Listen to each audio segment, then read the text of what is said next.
How did you attract/address your audience? Okay, so we mentioned in the last video how it widened, and that was because of our things that we were trying to put in order to widen our age range. Now I know in order to find that balance, I had to do certain things in order to make a documentary style film have a little bit more suspense within it, or tension. I did the voiceover myself, and I tried to do it in a very monotone and quiet, serious voice in order to kind of get that criminal persona across and build up tension and suspense throughout. My role within the film was the camera and editing. As Owen said, to attract this younger audience as well as an older audience. An older audience is what you think of when you think of documentary and sort of informational style films. So our main aim was to try and add in things that would keep the younger audience interested. Like that suspense and tension. Like the suspense and tension. So the main suspense and tension was created through the sound and the voiceover that was done by Owen. And my role was to sort of back that up with the shot composition, with the visuals that you're seeing on the screen and the way in which it's edited. The locations were thought by both of us, and then shot by me on the camera.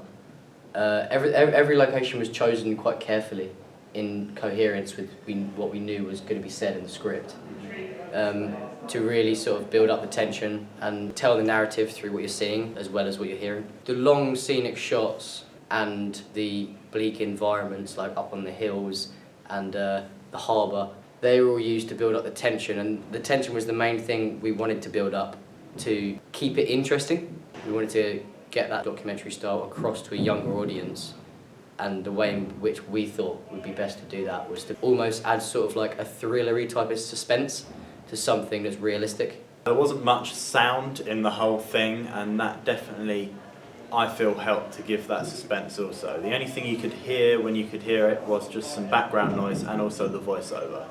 You added in the background noise on purpose, didn't you? So that when it was silent, there was no one talking, it wasn't flat dead. It was sort of what you would hear in normal situations. So they didn't realise that there was no sound going on. They were focusing on the image, and then when the voiceover cut in,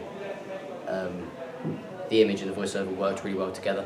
Then there's the obvious things, both working on directing, getting them scenic shots. You did a very good job in making sure that there was no sharp camera movements jagged cuts and jagged cuts, and how calm it was, alongside the suspense created from lack of sound and also the voiceover, I feel kind of got exactly what we wanted. And I think us trying to sort of add those more thrillery type aspects to it, for the younger audience, is something that an older audience would also enjoy more, because, for any age, building up that suspense and sort of adding a bit more entertainment into something serious and informational, that would draw you in whatever age you are. It wasn't just scenic shots either.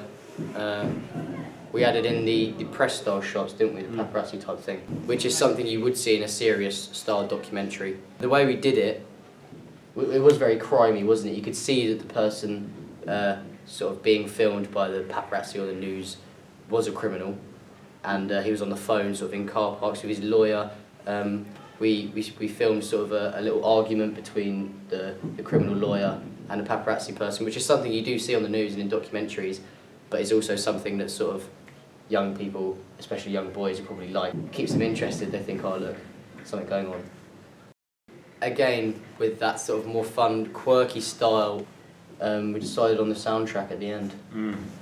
The Psycho Killer song that comes in at the end kind of rounded it off as almost not on so much as a serious note, on slightly less of a serious note, which was then again used for the younger audiences.